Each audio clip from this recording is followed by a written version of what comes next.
Hello दोस्तों, Urdu लाजी official channel में आपका एक बार फिर से खैर मकदम है। आज ये हमारी बीपीएससी 6 to 8 की 7वीं क्लास है। जो लोग चैनल को पहली बार विजिट कर रहे हैं चैनल को सब्सक्राइब कर लेंगे, लाइक और शेयर भी कर लेंगे। आज का मौजू है मोमिन, अनीस, दबीर, असगर, जिगर, फ़ानी, हसरत। इनसे मुतालिक जो अहम सवालात हैं वो है, उसमें आज का पहला सवाल है कि इनमें से कौन से शायर की मौत कोठे से गिरने की वजह से हुई थी। तो आपको मालूम है ये कौन है? ये है मोमिन। मोमिन जो है मोमिन जो है इल्म रमल में इनको महारत हासिल थी, और जब ये कोठे से गिर गए तो इन्होंने अपने मौत की तारीख खुद कही थी और एक मिसरा कहा था कि दस्त बाजू बशिकस्त, दस्त बाजू बशिकस्त यानी हाथ पांव टूट गए। ठीक है ना। ये उनकी कब्र पर भी लिखा हुआ है, और ये जो है उन्होंने अपनी पेंशन गोई की थी कि मैं जो है इतने वक्त में मर जाऊंगा, और वही हुआ, उसी वक्त वो इंतकाल कर गए। तो कोठे से गिरने की वजह से इनकी मौत हुई थी और इन्होंने अपने मौत की तारीख खुद कही थी। इल्म रमल में इनको महारत हासिल थी। और इनकी एक माशूका थी, उसका नाम था उम्मुल फातिमा। उम्मुल फातिमा इनकी माशूका का नाम था, और इनकी माशूका ने इन्हीं से जो है शायरी सीखी और अपना तखल्लुस हिजाब इख्तियार किया। ठीक है ना। तो ये हो गए मोमिन। अब हम आते हैं अगले सवाल पर। अगला सवाल है, मीर अनीस की पैदाइश कब और कहाँ हुई थी? मीर अनीस ये फैज़ाबाद में पैदा हुए थे 1802 में। 1802 में फैज़ाबाद में ये पैदा हुए थे और इनका इंतकाल हुआ था 1874 में लखनऊ में। ठीक है ना। तो इसका जवाब क्या हो जाएगा? इसका जवाब हो जाएगा फैज़ाबाद 1802 में। इसके अलावा अगर हम दबीर की बात करें तो वो दिल्ली में पैदा हुए थे 1803 में। ठीक है ना। तो अनीस और दबीर में 1 साल का पैदाइश वफ़ात का फ़र्क है, और इंतकाल में भी उसी तरीके से है। और लेकिन दोनों का इंतकाल, दबीर और अनीस का इंतकाल दोनों का फैज़ाबाद में हुआ था। सॉरी, दोनों का इंतकाल लखनऊ में हुआ था। ठीक है ना। पैदाइश तो दोनों की अलग अलग हुई, लेकिन जो इंतकाल है दोनों का लखनऊ में हुआ था। और मीर अनीस और मिर्ज़ा दबीर में अदबी चश्मक थी। चलिए हम आते हैं अगले सवाल पर। अगला सवाल है कि मीर बाबर अली अनीस का इब्तदाई तखल्लुस क्या था? शुरू में ये तखल्लुस जो रखते थे वो हजी रखते थे। ठीक है ना। फिर जो है नासिक के कहने पर उन्होंने अपना तखल्लुस बदल दिया और अपना तखल्लुस रख लिया अनीस। क्लियर हो गया ना। चलिए आते हैं अगले सवाल पर। अगला सवाल है कि मिर्ज़ा दबीर की वफ़ात किस शहर में हुई? दबीर की पूछा है। किसकी? दबीर की। दबीर की पूछा है। दबीर की वफ़ात अभी हमने बताया ना कहाँ हुई थी? लखनऊ में इसकी वफ़ात हुई थी। तो दबीर की भी और मीर अनीस दोनों की वफ़ात लखनऊ में हुई थी। अब अगला सवाल है, इनमें से तसव्वुफ़ का शायर कौन कहलाता? तसव्वुफ़ का शायर कौन है? तसव्वुफ़ का शायर इसमें से ऑप्शन के एतबार देखिए, असगर, जिगर, फ़ानी, हसरत। तो इसमें से जो है असगर तसव्वुफ़ के शायर हैं। और एक और नाम याद रखना है, दर्द। दर्द भी तसव्वुफ़ वाले शायर हैं। तो ऑप्शन में एक ही चीज़ रहेगा। ठीक है ना। तो शायर तसव्वुफ़ किससे कहा जाता है? दर्द और असगर को। क्लियर। और ये जो चारों नाम है वो जो है गज़ल के, जदीद गज़ल के अनासिर अरबा, जदीद गज़ल के अनासिर अरबा में 4 नाम आता है, असगर, जिगर, फ़ानी, हसरत। ठीक है ना। चलिए अगले सवाल पर आते हैं। इनमें से कौन सा मजमुआ कलाम जिगर मुरादाबादी का नहीं है? तो दागे जिगर, दागे जिगर तो है पहला वाला। शोले तूर आतिश गुल ये भी है। ये गुले नगमा नहीं है। गुले नगमा फ़िराक गोरखपुरी का शेर मजमुआ है, और इस पर इनको फ़िराक गोरखपुरी को ज्ञानपीठ का अवार्ड मिला था। तो इसका जवाब क्या हो जाएगा? इसका जवाब हो जाएगा गुले नगमा। ठीक है ना। सैयदुल एहरार, सैयदुल एहरार किसे कहा जाता है? सैयदुल एहरार कहा जाता है हसरत मोहानी को। सैयद फजलुल हसन इनका नाम था, है ना।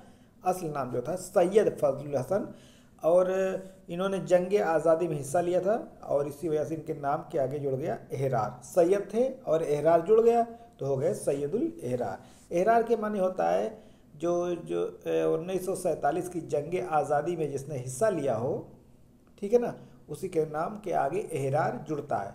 जैसे अबुल कलाम आज़ाद, उनको कहा जाता इमामुल एहरार, और मोहम्मद अली जौहर, इनको कहा जाता है रईसुल एहरार। तो एहरार जिनके सामने जुड़ा है, जिनके नाम के आगे, तो वो लोग 1947 की जंग आज़ादी में हिस्सा लिए थे। समझ में आ गई बात ना। चलिए आगे अगले सवाल पे आते हैं। अगला सवाल है कि यासियात का इमाम किसे कहा जाता है? फ़ानी बदायूनी को। फ़ानी बदायूनी को यासियात का इमाम कहा जाता है। रशीद अहमद सिद्दीकी ने कहा है। रशीद अहमद सिद्दीकी ने फ़ानी को यासियात का इमाम कहा। यासियात माने होता है मायूस या रंजो गम, परेशान, है ना, ये यासियात के माने होता है। तो फ़ानी की शायरी का यही मौजू ही है। फ़ानी की शायरी में यास पाया जाता है, मायूसी पाई जाती है, ठीक है ना। तो उसी मुनासिबत से रशीद अहमद सिद्दीकी ने फ़ानी बदायूनी को यासियात का इमाम कहा। ठीक है, अगले सवाल पे आते हैं। इनमें से कौन सा शायर शतरंज खेलने में महारत रखता था और इसके अलावा रियाजी, नजूमी, इल्म रमल में भी महारत हासिल थी? तो रियाजी भी जानता था, नजूमी, इल्म रमल और शतरंज भी खेलता था। कौन सा शायर है वो? ये है मोमिन। ठीक है ना, इसका जवाब क्या हो जाएगा? मोमिन। और मोमिन का ताल्लुक दबिस्तान दिल्ली से है। ठीक है ना, किससे है? दबिस्तान दिल्ली से है। और इनकी माशूका का नाम अभी मैंने बताया। इनकी माशूका क्या क्या नाम था? इनकी माशूका का नाम था उम्मुल फातिमा। और ये उनके इलाज कराने के लिए गई थी। ये उम्मुल फातिमा जो थी लखनऊ से इलाज कराने के लिए मोमिन से के पास गई और उन्हीं के इश्क में गिरफ्तार हो गई और फिर ठीक भी हो गई। ठीक हो गई थी जो इलाज कराने के लिए गई थी। और जब ये वापस आ गई उम्मुल फातिमा, दोबारा जब लखनऊ वापस आ गई तो मोमिन को बड़ा रंज हुआ, गम हुआ। तो मोमिन ने अपनी माशूका के गम में एक मसनवी लिखी थी, उसका नाम था कौले गमी। क्या नाम था? कौले गमी। अगर पूछा जाए कौले गमी किसकी मसनवी है तो ये हो जाएगी मोमिन की मसनवी है। ठीक है ना। चलिए ये बात हो गई। फिर अगला सवाल है कि पांचवी पुस्त है शब्बीर की मद्दाही में, ये दावा किसने किया? उम्र गुजरी है इसी दस्त की सयाही में, पांचवी पुस्त है शब्बीर की मद्दाही में। ये किसने कहा था? ये अनीस का मिसरा है। ठीक है ना, ये किसने कहा था? ये अनीस ने ये बात कही थी। और फिर हम आते हैं अगले सवाल पर। किस शेर की आमद है रन काँप रहा है? किस शेर की आमद है रन काँप रहा है? रन एक तरफ चल, रुस्तम का जिगर ज़ेरे कफन काँप रहा है। तो ये किस शायर का शेर है? ये मरसिए का शेर है और ये दबीर का है। ठीक है ना, किसका? ये मिर्ज़ा दबीर का है कि शेर की आमद। यहाँ शेर जो है इस्तियारा है। शेर यहाँ हज़रत अब्बास को कहा जा रहा है। ठीक, हाँ, यहाँ शेर से मुराद कौन है? हज़रत अब्बास। तो समझ लीजिए कि जो हज़रत अब्बास शेर का इस्तियारा है। तो ये किसका है? ये दबीर का हो गया। फिर अगले सवाल पर आते हैं कि अली सिकंदर किस शायर का असल नाम है? अली सिकंदर किसका नाम है? अली सिकंदर जिगर मुरादाबादी। जिगर मुरादाबादी का जो असल नाम है वो है अली सिकंदर। फिर हम आते हैं अगले सवाल पर। अगला सवाल है कि फ़ानी का असल नाम क्या था? शौकत अली खान। शौकत अली खान फ़ानी बदायूनी। ठीक है ना, रंजुगम का शायर, यासियात का इमाम, किसे कहा जाता है? फ़ानी को कहा जाता है। फिर है हसरत मोहानी का असल नाम क्या था? अगला सवाल है कि हसरत मोहानी का असल नाम, तो इनका असल नाम है सैयद फजलुल हसन। हसरत मोहानी का असल नाम क्या है? सैयद फजलुल हसन। और ये जो है अलीगढ़ से इन्होंने एक रिसाला निकाला था, उसका नाम था उर्दू मोहल्ला। ठीक है ना, क्या नाम था इसका? अलीगढ़ से एक रिसाला निकाला था, उसका नाम था उर्दू मोहल्ला। हालांकि गालिब के खुतूत के मजमूए का नाम भी उर्दू मोहल्ला है। अगला सवाल है कि निशात रूह सुरूर ज़िंदगी। निशात रूह सुरूर ज़िंदगी किसका मजमू कलाम है? असगर गोंडवी का ये। ठीक है ना, किसका? ये असगर गोंडवी। निशात रूह सुरूर ज़िंदगी असगर गोंडवी का ये शेरी मजमूआ है। फिर हम आते हैं अगले सवाल पर कि दबीर की पैदाइश कब और कहाँ हुई थी? दबीर की पूछा जा रहा है और दिल्ली में हुई थी। तो दिल्ली में 1803 में ये पैदा हुए थे। ठीक है ना, दबीर कब पैदा हुई है? दिल्ली में पैदा हुई और 1803 में। और अनीस कब पैदा हुए? वो 1802 में पैदा हुए थे। कहाँ पे? फैज़ाबाद में। ठीक है ना, कहाँ पैदा हुए थे? फैज़ाबाद। तो फैज़ाबाद 1802, दिल्ली 1803। ठीक है ना, इस तरीके से है। फिर अगला सवाल है कि तुम मेरे पास होते हो गोया जब कोई दूसरा नहीं होता। मोमिन के इस शेर के बदले किस शायर ने अपना दीवान देने की बात कही। दरअसल मोमिन का ये शेर जब गालिब ने पढ़ा तो उनको बहुत ज़्यादा पसंद आया। तो गालिब ने कहा कि अगर मोमिन मुझे अपना ये शेर दे दे तो मैं उसके बदले अपना दीवान देने के लिए तैयार हूँ। तो ये बात किसने कही थी, ये कही थी गालिब ने। ठीक है ना, इसका जवाब क्या हो जाएगा, इसका जवाब हो जाएगा मिर्ज़ा असदुल्ला खां और गालिब। क्लियर। चलिए आते हैं अगले सवाल पर। अगला सवाल है कि इनमें से किसकी पैदाइश फैज़ाबाद में नहीं हुई थी। तो अनीस की फैज़ाबाद में हुई थी, आतिश की हुई थी नासिक की हुई थी, दबीर की नहीं हुई थी, दबीर दिल्ली, दबीर दिल्ली में पैदा हुए थे। तो इसका ऑप्शन नंबर 2 हो जाएगा दबीर। अगला सवाल है कि दबीर के उस्ताद कौन थे। मिर्ज़ा दबीर, दबीर के उस्ताद कौन थे, दबीर के उस्ताद, तो इसका जवाब हो जाएगा ज़मीर। ठीक है ना, दबीर के उस्ताद कौन है, ये हो जाएंगे ज़मीर में हो जाएंगे। फिर अनीस के उस्ताद, तो अनीस के उस्ताद जो थे इनके वालिद ही थे। अनीस के उस्ताद इनके वालिद मीर खलीक ही है। ठीक है ना, मीर अपने वालिद से ही शायरी सीखी, तो उनके वालिद ही उनके उस्ताद हैं। तो ये हो जाएगा इसका जवाब मीर खलीक। तो मीर ज़मीर किसके हैं, मीर ज़मीर दबीर के उस्ताद हैं और मीर खलीक अनीस के उस्ताद हैं। क्लियर हो गया ना।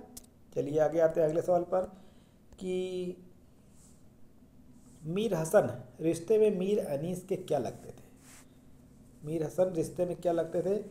सबसे पहले आप जानिएगा कि मीर जाहिद एक है सबसे ऊपर, उनका क्या नाम है, मीर जाहिद, एक नाम हो गया। अब हम उनके नीचे मीर जाहिद है ये। ठीक है ना, अब मीर जाहिद के नीचे कौन आएंगे, अब आएंगे मीर हसन।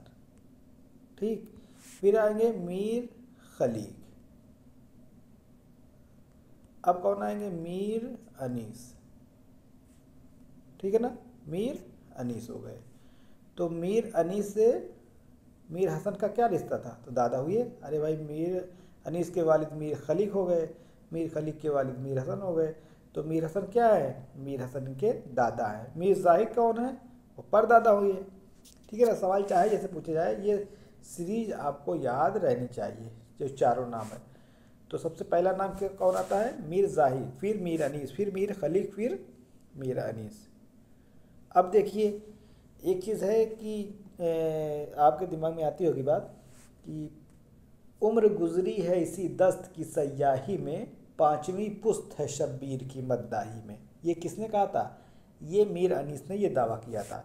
तो मीर अनीस ने ये बात कही थी। ठीक है ना, तो आप कहेंगे कि पांचवी पुस्त कैसे आ गई, यहाँ तो 4 ही पुस्त दिख रही है हमको। एक मीर जाहिद हो गए, एक मीर हसन हो गए, एक मीर खलीक हो गए, या फिर अनीस, तो 4 ही पुस्त हुई, पांचवी कहाँ से आ गई। तो इसका जवाब ये है कि मीर अनीस ने जो, क्योंकि मीर अनीस के बेटे भी थे, सलीस नफीस रईस, इसके 3 बेटे हैं। ठीक है ना, मीर अनीस के 3 बेटे हैं। तो मीर अनीस ने जो वो शेर कहा था वो अपने बेटों के लिए कहा था। तो अपने बेटों को अगर जोड़ेंगे तो पहले उसके बेटे आएंगे, फिर मीर अनीस आएंगे 2, फिर 3, 4, 5, इस तरीके से कहा जाएगा कि वो शेर जो है मीर अनीस ने अपने बेटों के लिए कहा था। क्लियर हो गया। अगला सवाल है, तो इसका जवाब हो जाएगा कौन, इसका जवाब क्या हो जाएगा, दादा हो जाएंगे। नमक खाने तकल्लुम है फसाहत मेरी, तो ये किसका है, ये हो जाएगा बहुत ही मशहूर मरसिया है मीर अनीस का। फिर अगला सवाल कि मोमिन की पैदाइश कब हुई थी। मोमिन की पैदाइश कब हुई थी, तो ये हुई थी मोमिन की पैदाइश 1800 में। ठीक है ना, 1800 में पैदाइश हुई थी, 1852 में इनका इंतकाल हुआ था। तो पैदाइश पूछा है तो 1800 में दिल्ली में ये पैदा हुए थे। ठीक है ना, चलिए अब आगे आगे आते हैं अगले सवाल पर कि फसाहत किस शायर के कलाम की खुसूसियत है। फसाहत, फसाहत किसके यहाँ पाई जाती है, मीर अनीस के यहाँ पाई जाती है। फसाहत माने सादगी, यानी ऐसा कलाम जो आसानी से समझ में आ जाए, वही फसाहत है। और इसके अलावा जो है हम बलागत की बात करेंगे तो दबीर वाले में आ जाएगा, यानी उनके यहाँ थोड़ा सा मुश्किल पसंद ही पाई जाती है, शेर में समझने में थोड़ा दिक्कत होती है। ठीक है ना, क्योंकि मुश्किल अल्फाज होते हैं तो समझने में दिक्कत होती है, तो बलागत हो गई, आसानी समझ में आ जाए तो फसाहत हो जाएगी। गज़ल की निसातुस्सानिया का इमाम किसे कहा जाता है। गज़ल की निशातुस्सानिया का इमाम, ये कौन है? ये हो जाएंगे हसरत मोहानी। ठीक है। फिर अगला है कि फ़ानी बदायूनी। फ़ानी बदायूनी की पैदाइश बदायूं में कब हुई थी? फ़ानी बदायूनी, तो ये हो जाएगा इसका जवाब ऑप्शन नंबर 1, 1879। ठीक है ना। कब पैदा हुए थे? ये 1879 में पैदा हुए थे। फिर अगला सवाल है कि दस्त बाजू ब शिकस्त किस शायर की कब्र पर लिखा हुआ है? तो इसके बारे में अभी मैंने पहले ही सवाल में बताया था, इसका जवाब हो जाएगा मोमिन। ठीक है। फिर अगला सवाल कि उम्मुल फातिमा किस शायर की माशूका थी? तो इसका जवाब क्या है? मोमिन।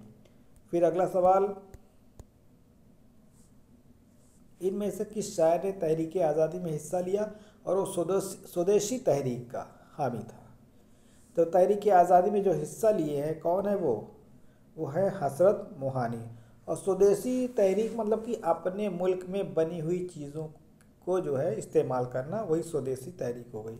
तो हसरत मोहानी कहा करते थे कि जो है अपने मुल्क में जो चीज़ें बनी हुई है उसी को इस्तेमाल किया जाए, और तहरीक आज़ादी में उन्होंने हिस्सा भी लिया था। तो इसका जवाब क्या हो जाएगा? हसरत मोहानी। फिर अगला सवाल है कि गैरों पे खुल न जाए कहीं राज देखना, मेरी तरफ भी गमज़े गम्माज देखना। ये शेर किस शायर का है? ये बहुत ही मशहूर शेर है और ये मोमिन का शेर है। और मोमिन को शायर मक्र भी कहा जाता है, शायर मक्र। ठीक है ना, या शायर मकराना। किसे कहा जाता है? ये मोमिन को कहा जाता है। अगला सवाल है कि फ़ानी के कुल कितने दीवान हैं? फ़ानी बदायूनी के कुल कितने दीवान हैं? कुल 4 दीवान हैं। कितने? 4 दीवान है टोटल। दीवान फ़ानी, बाक़ियात फ़ानी, इरफानियात फ़ानी और वजदानियात फ़ानी, ये चारों दीवान हैं। बस चारों दीवान सिर्फ याद रखिएगा कि इनके 4 दीवान हैं। अगला सवाल बस यही लास्ट है। और जो लोग चैनल को पहली बार विजिट कर रहे हैं, चैनल को सब्सक्राइब कर लेंगे, लाइक और शेयर भी कर लेंगे। अस्सलाम वालेकुम।